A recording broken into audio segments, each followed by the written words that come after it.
and today I'm back with a new topic, Hardy-Weinberg principle. बहुत important topic है और net में इससे जरूर एक क्वेश्चन पूछा जाता है। कुछ न्यूमेरिकल्स पूछे जाते हैं, थ्योरेटिकल क्वेश्चन तो कम आता है, लेकिन न्यूमेरिकल इसमें से जरूर आता है। तो it's a very important topic for net aspirants. So let's start. Hardy-Weinberg principle. Soon after Mendel principles were discovered, geneticists began to look not only the genetic makeup of an individual but the genetic makeup of a population.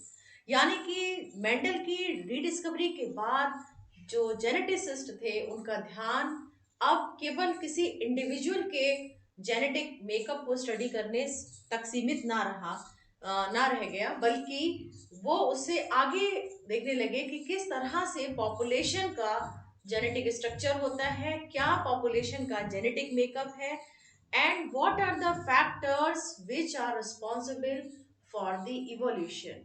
यानी जो population में changes हो रहे हैं over a period of time, वो changes की वजह से जो इवॉल्विंग पॉपुलेशन है उनमें क्या फैक्टर्स हैं जिसकी वजह से इनमें चेंजेस आ रहे हैं।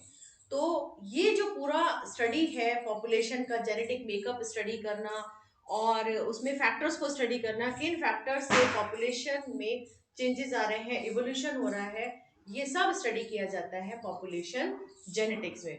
मैंने अपने प्रीवियस वीडियो में आपको बताया भी है कि बेसिकली जेनेटिक्स को आप 4 पार्ट्स में ब्रॉडली क्लासिफाई कर सकते हैं: Mendelian genetics, non Mendelian genetics, quantitative genetics and population genetics. तो पॉपुलेशन जेनेटिक्स का जो मेन एम है वो है कि पॉपुलेशन के जेनेटिक स्ट्रक्चर को स्टडी करना और उसमें ये पता लगाना कि कौन कौन से फैक्टर्स हैं जिनकी वजह से पॉपुलेशन में चेंजेस आ रहे हैं over a period of time. What are the factors which are responsible for the evolution of a population। और इसके लिए अलग अलग साइंटिस्ट ने अलग अलग कैलकुलेशंस दी, अलग अलग फॉर्मूलाज दिए कि किस तरह से पॉपुलेशन के जेनेटिक मेकअप को स्टडी किया जा सकता है। और उन्हीं में एक बहुत इंपॉर्टेंट नाम है हार्डी वीनबर्ग का। हार्डी वीनबर्ग ने एक बहुत ही इंपॉर्टेंट मैथमेटिकल एक्सप्रेशन दिया to to know about the population genetics. Population genetics investigate the pattern of variation found among the individuals of a population and how this population is evolving over a period of time. So, principal aim of population genetics is to study the evolution in a population, and evolution is a very important aspect of life because evolution is a continuous process। Population genetics को study करने में जो geneticist के सामने जो questions थे वो ये थे कि पॉपुलेशन का क्या जेनेटिक मेकअप होता है, किसी भी पॉपुलेशन का क्या फैक्टर्स हैं जिसकी वजह से उस पॉपुलेशन में चेंजेस आते हैं, किस तरह से वो पॉपुलेशन इवॉल्व करती है over a period of time. तो इन क्वेश्चंस के आंसर्स देने के लिए अलग अलग समय पर जेनेटिसिस्ट ने अलग अलग थ्योरीज दी, अलग अलग एक्सप्लेनेशन दिए। And Hardy Weinberg principle is one of the main mathematical expression which investigate how population changes over a period of time. G.H. Hardy, an English mathematician, and Weinberg, a German physician, independently developed a mathematical model in 1908 to describe how gene pool of a population will change over a period of time under various condition। क्या मतलब हुआ कि इन्होंने Hardy और Weinberg ने एक ऐसा model तैयार किया जो ये बताता है कि किसी भी पॉपुलेशन का जीन पूल किन कंडीशंस में कांस्टेंट रहता है या किन कंडीशंस में उस जीन पूल में चेंजेस आते हैं। तो उसको डिस्क्राइब करने के लिए इन्होंने एक मैथमेटिकल एक्सप्रेशन दिया और एक परिकल्पना की। हार्डी वीनबर्ग लॉ डिस्क्राइब्स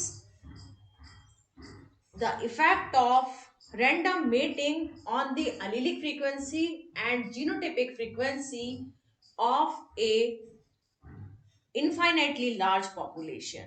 इसको मैं आगे और डिटेल में डिस्क्राइब करूंगी कि किस तरह से इन्होंने एक पॉपुलेशन की परिकल्पना की जो एक इमेजिनरी पॉपुलेशन है। यानी आपको एक इमेजिन करना है एक ऐसी पॉपुलेशन के बारे में जो कुछ कंडीशंस को सेटिस्फाई करती है।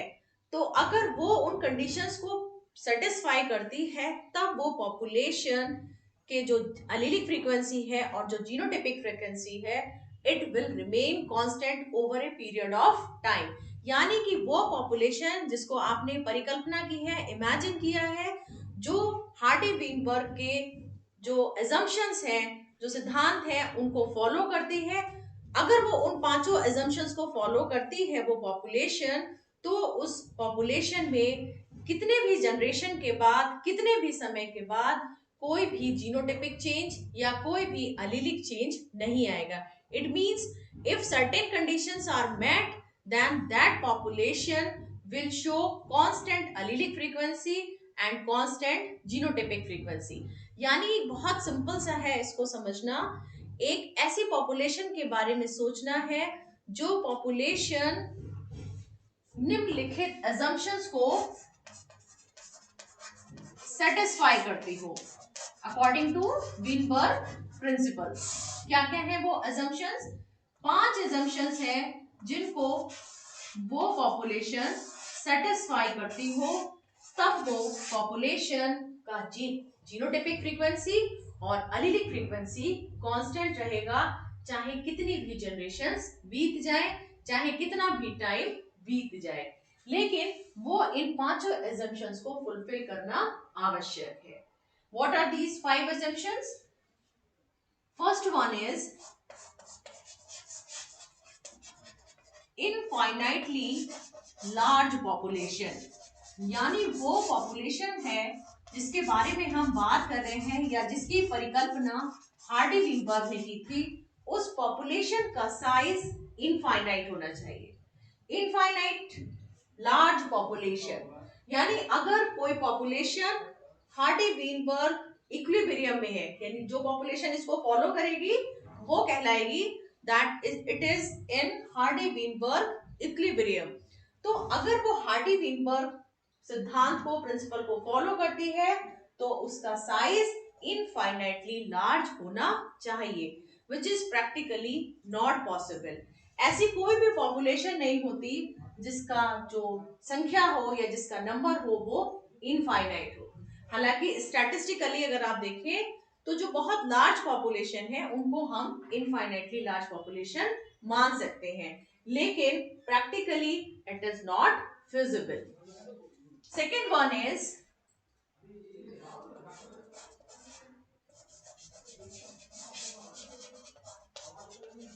No migration. यानी उस पॉपुलेशन में कोई भी ऑर्गेनिज्म उस पॉपुलेशन से ना बाहर जा सके ना ही उस पॉपुलेशन के अंदर आ सके।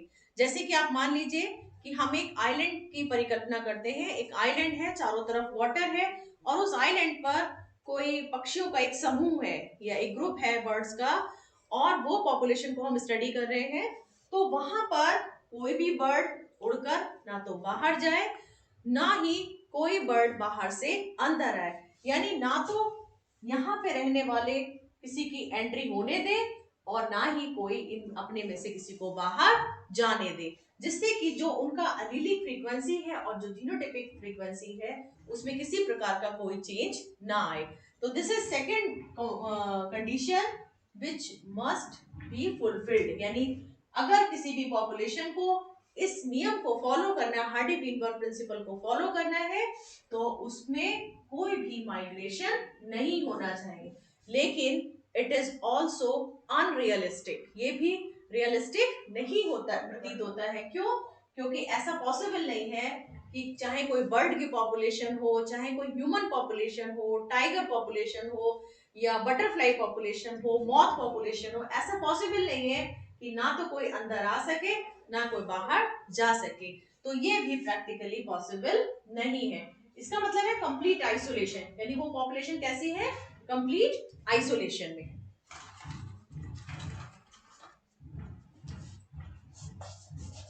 Third assumption is randomly mating population, यानी उस पॉपुलेशन में जो मैटिंग हो वो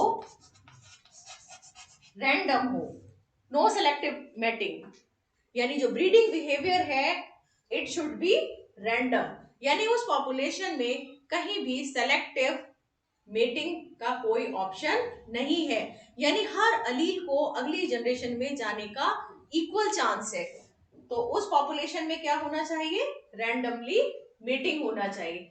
हालांकि ये भी प्रैक्टिकली पॉसिबल नहीं है। अगर हम ह्यूमन बींग्स की बात करें तो on the basis of colour, height and so many socio economic characters on the basis of which breeding is done, but if we talk about blood group then it is called randomly mating. तो यहाँ पर थोड़ा सा जब हम अगला chapter पढ़ेंगे तब इसको मैं और क्लियर करूंगी कि रैंडमली मेटिंग पॉपुलेशन का यहाँ पर आपको केवल इतना समझना है, no selective mating, the population must be in randomly mating manner. Next one is no mutation. Mutation नहीं होना चाहिए, यानी उस पॉपुलेशन में किसी भी प्रकार का म्यूटेशन अलाउड नहीं है। और आप अच्छी तरह से जानते हैं ऐसी कोई पॉपुलेशन नहीं है, ऐसा कोई ऑर्गेनिज्म नहीं है जिसमें over a period of time mutation ना होता हो।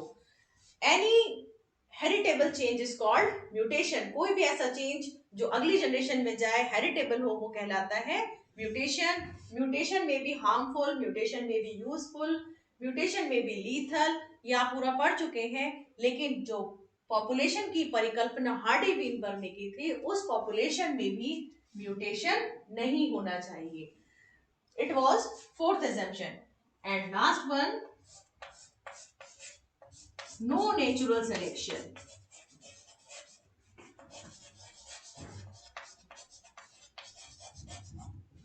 यानी किसी भी प्रकार का नेचुरल सिलेक्शन भी नहीं होना चाहिए। Natural selection, mutation and migration, आप सेकेंड, फोर्थ और फिफ्थ तीनों को देखें तो तीनों का मतलब लगभग वही है कि किसी भी तरह का जीन फ्लो या जीन माइग्रेशन नहीं होना है। यानी जितने जीन हैं उनका नंबर, उनका जो पैटर्न है मूवमेंट का वो फिक्स होना चाहिए, उनका नंबर फिक्स होना चाहिए। बाहर से कोई जीन अंदर ना आए, अंदर का कोई जीन बाहर ना जाए, किसी भी तरह का जीन फ्लो ना हो, म्यूटेशन ना हो, सिलेक्शन ना हो, यानी जितना अलीलिक फ्रीक्वेंसी है, जितना जीनोटिपिक फ्रीक्वेंसी है वो फिक्स रहे। तो इन पांचों कंडीशन को अगर कोई पॉपुलेशन फुलफिल करती है, सेटिस्फाई करती है, then that population is said to be in Hardy-Weinberg equilibrium, यानी तब वो पॉपुलेशन कहलाएगी कि वो हार्डी-वीनबर्ग इक्विलिब्रियम में आती है। And in that population there will be no chance of any allelic frequency change, there is no chance of any genotypic frequency change, यानी कि जो जीनोटिपिक फ्रीक्वेंसी है या allelic फ्रीक्वेंसी है इट विल रिमेन कांस्टेंट, यानी वो population में कहीं भी कोई चेंज नहीं आएगा। आप 10 जनरेशन बाद भी चेक करें, 100 साल बाद भी चेक करें तो भी उस पॉपुलेशन का जीनोटिपिक फ्रीक्वेंसी, उस पॉपुलेशन का एलीलिक फ्रीक्वेंसी या आप कह सकते हैं gene pool, it will remain constant और it will remain fixed. This is Hardy-Weinberg assumptions. Now there are two mathematical expressions which describe how this relates to different organisms. Hardy-Weinberg law can be divided into three parts. First part, set of assumptions. Second part, result 1 and third part, result 2. यानी बहुत easily आप इसको याद कर सकते हैं कि पूरे हार्डी-वीनबर्ग लॉ को तीन पार्ट्स में डिवाइड किया गया है। पहले पार्ट में सेट ऑफ assumptions जो आपको अभी डिस्कस किए, there are 5 assumptions: infinitely large population, randomly mating population, no mutation, no selection and no migration. These are 5 assumptions which should be fulfilled to a population. Second one is result 1 and third one is result 2.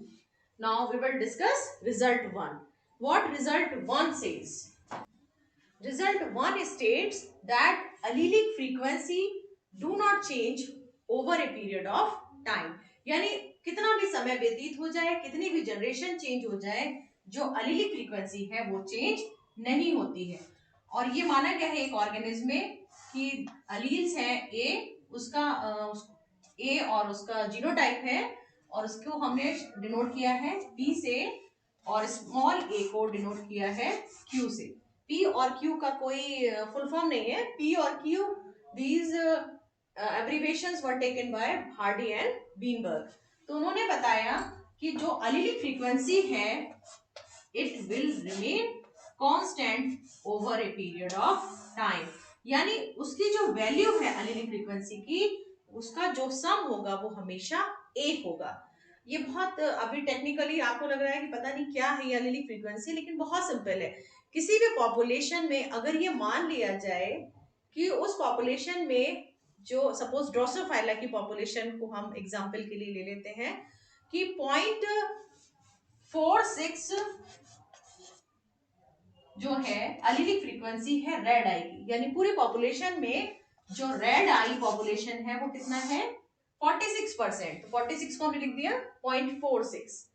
तो बहुत simple है कि अगर red आई है 46% तो 54% होंगे जिनमें red आई नहीं होगा. This is called allelic frequency. यानी पूरी पॉपुलेशन का अगर आप फिर जोड़ निकालें तो वो कितना होगा, आप इन दोनों को ऐड कर दीजिए 0.46 प्लस 0.54 इक्वल टू 1. तो जो अलीलिक फ्रीक्वेंसी है इसका जो सम है it always remain constant and it is equal to 1. और यही रिजल्ट 1 कहता है, बहुत सिंपल है mathematical expression, P plus Q equal to 1 where P is the allelic frequency of A and Q is the allelic frequency of small a, and दोनों का जो sum है it will be equal to 1.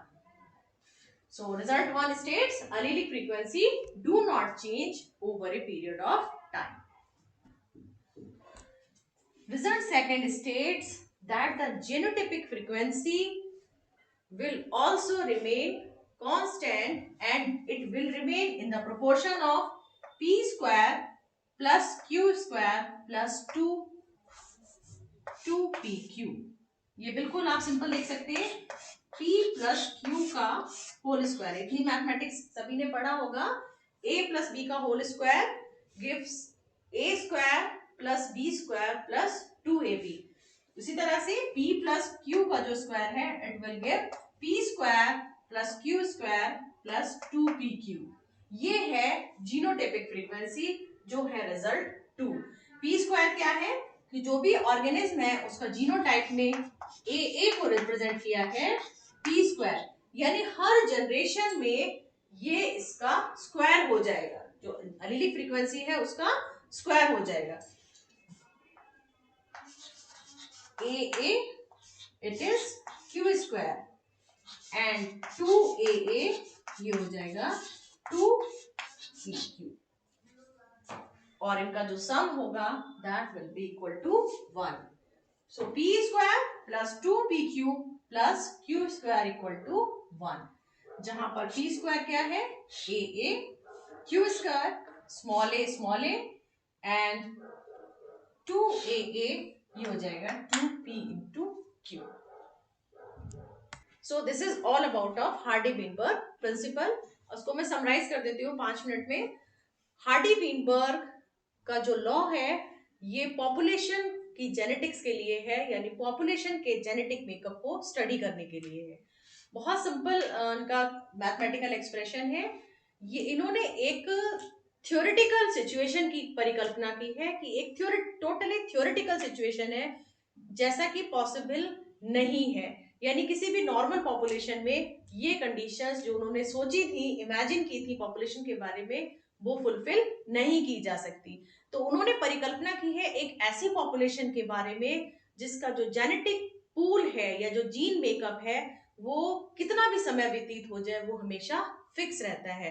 क्या क्या conditions उन्होंने बताई कि अगर किसी पॉपुलेशन में का साइज इनफाइनाइटली लार्ज हो, रैंडम मेटिंग हो, सिलेक्शन नहीं हो, नेचुरल सिलेक्शन नहीं हो, म्यूटेशन नहीं हो, और इसके अलावा एक पॉइंट रह गया, रैंडमली माइग्रेशन ना हो।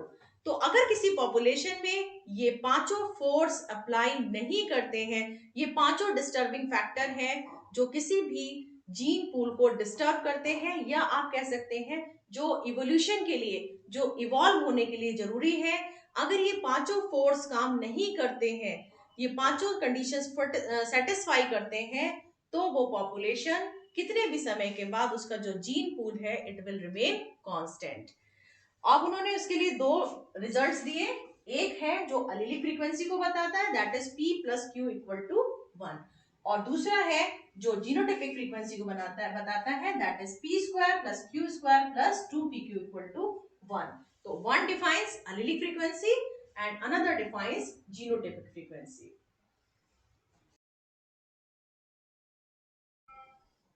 Thanks for watching, and don't forget to subscribe my channel, and in my next video I'll discuss genetic drift and gene flow in detail. Thank you.